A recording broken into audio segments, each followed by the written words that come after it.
Olá pessoal, hoje eu vim fazer a correção da nossa lista da semana 32, que é sobre o conteúdo de termoquímica. Eu coloquei 5 questões da apostila referentes a esse assunto. A primeira delas foi a atividade 2 da página 101, apostila 2, né? A queima do metano na presença de oxigênio pode produzir duas substâncias distintas que contêm carbono. Então, eu vou queimar o metano na presença do oxigênio e produzir duas substâncias distintas que contêm o carbono. A primeira delas vai ser o monóxido de carbono, produzido pela combustão incompleta do metano, e o dióxido de carbono. Aí aqui tem as equações químicas dessas reações. Na reação 1, o metano ele é representado por esse CH4, na presença de oxigênio, ele é queimado e produz a combustão incompleta, né?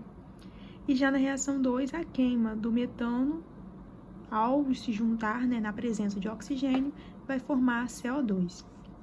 Essa reação representa duas reações de combustão.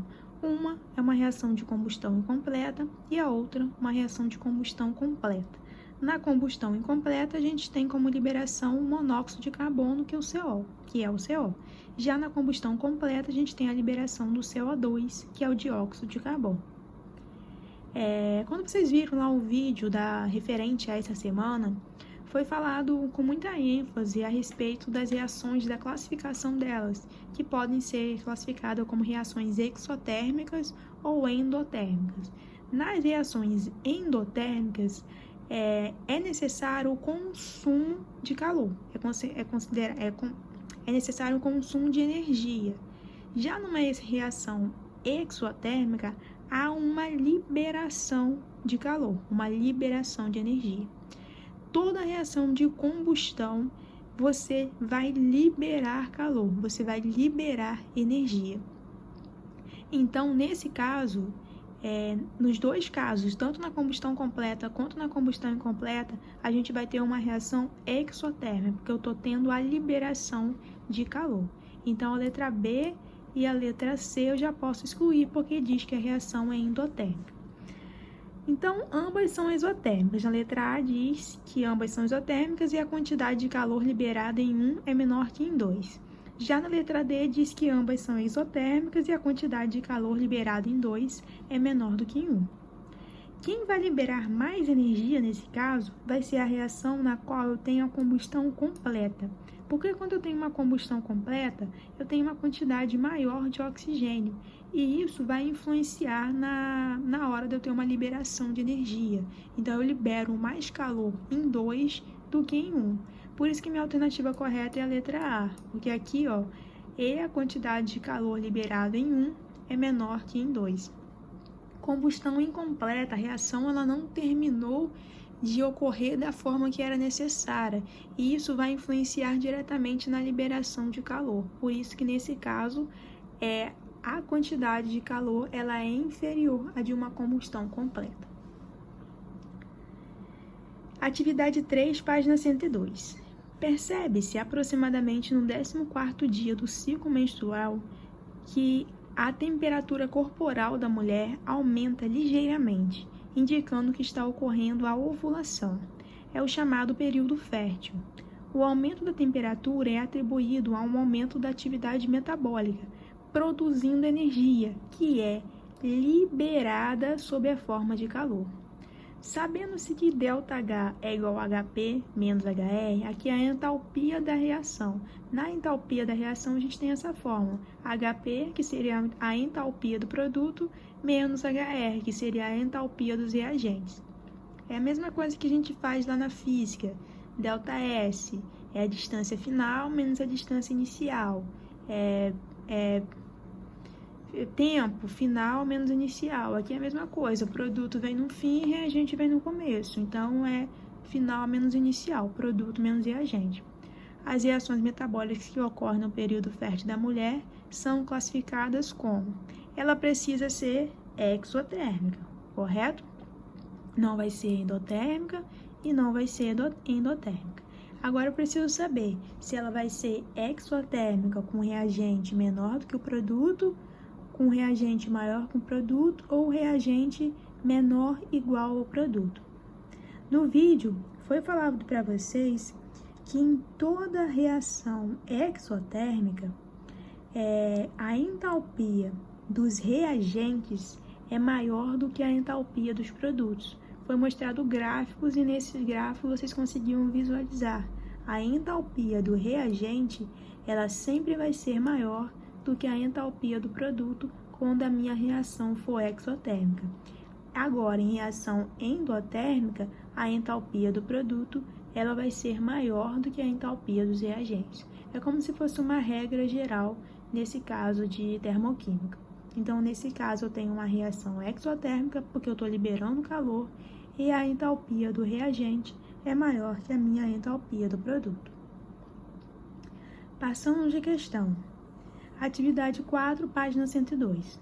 As equações químicas a seguir representam reações de síntese realizadas em diferentes condições para a obtenção de uma substância hipotética XY. Reação de síntese. Aqui está falando um pouco da classificação das reações químicas. Uma reação de síntese também pode ser chamada de reação de adição. É quando eu tenho dois reagentes e esses dois reagentes se unem formando um único produto, que é o que a gente tem aqui, ó. X2 mais Y2 em todas essas três reações hipotéticas vão formar XY. O que elas estão se diferenciando?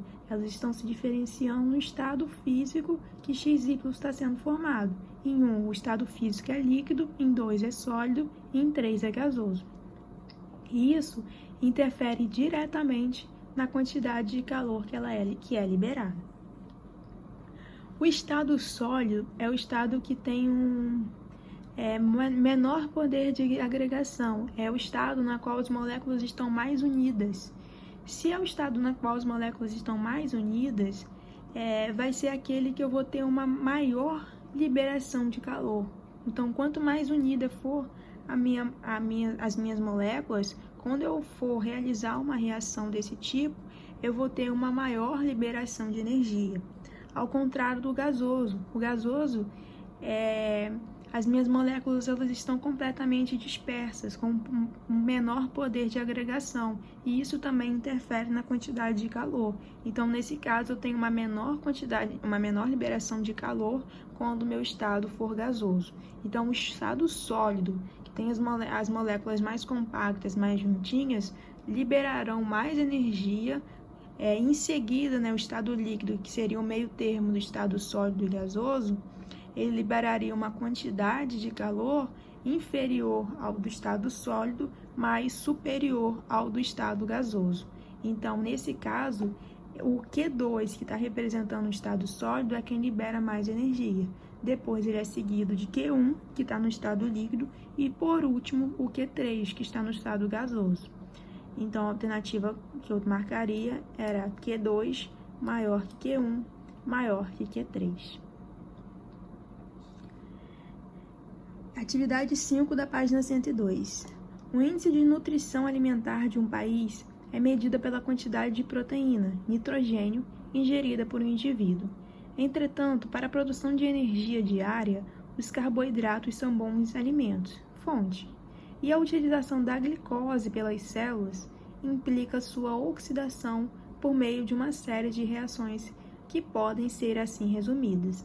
Aqui, gente, eu estou representando a reação da respiração celular, na qual você precisa de uma glicose, de uma fonte de carboidrato, na presença de oxigênio. Nós, por exemplo, fazemos esse tipo de reação, já que somos seres heterotróficos. Então, a gente precisa de uma fonte de energia na presença de oxigênio e a gente libera CO2 e água mais calor. Se eu tenho a liberação de calor, isso significa que eu tenho uma reação do tipo exotérmica. Eu estou liberando calor. Então, é exotérmica. Liberação de calor, tá? Simples troca já são outras classificações de reação. Não se enquadrariam aqui. Se vocês verem uma questão que vocês verem mais calor no final, ou verem também ΔH menor, ΔH menor do que zero, aí vocês têm que saber, ΔH menor que zero, vocês sabem que essa reação ela é exotérmica. Ou vai vir mais calor, ou vai vir representando o ΔH. ΔH negativo, reação exotérmica. ΔH positivo, reação endotérmica. Nesse caso, a reação é exotérmica. Era só isso, uma questão bem simples. A última questão que eu coloquei foi o exercício 3 da página 107. O título do texto é o seguinte: alquimia subterrânea transforma mina de carvão em mina de hidrogênio.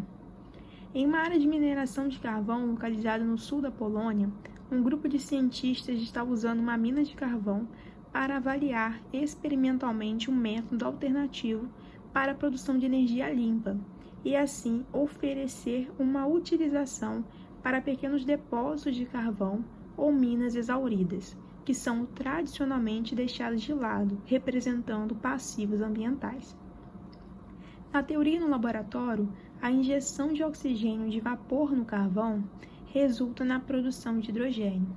No processo, o oxigênio líquido é colocado em um reservatório especial, localizado nas galerias da mina de carvão, onde se transforma em oxigênio gasoso, começando o processo denominado de gaseificação de carvão.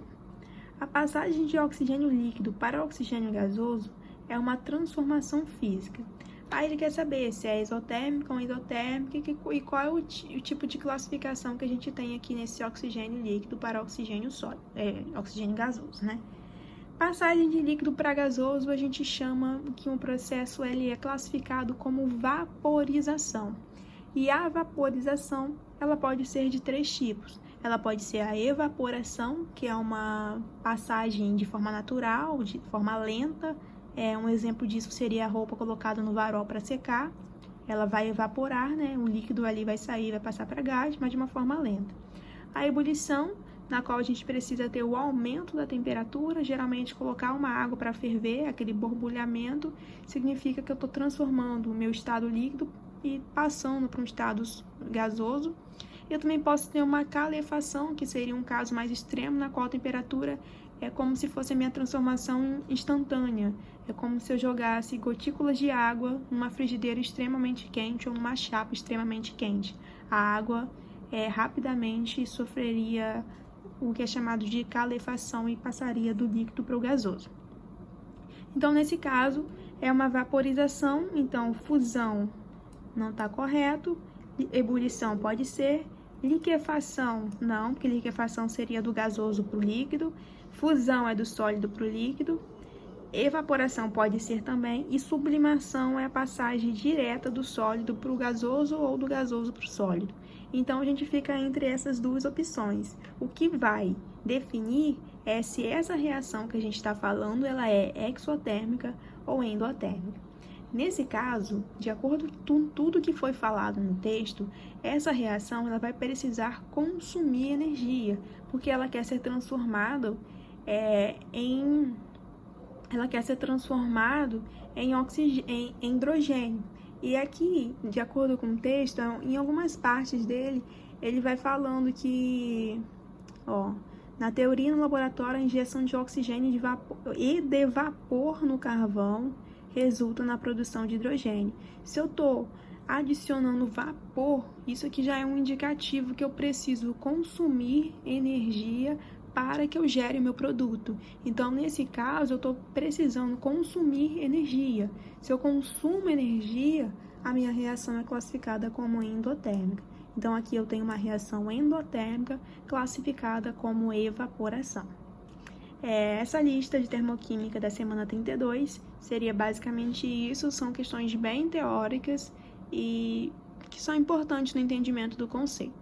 Se tiverem alguma dúvida ou não tiverem entendido alguma coisa, podem me procurar para que eu possa ajudá-los.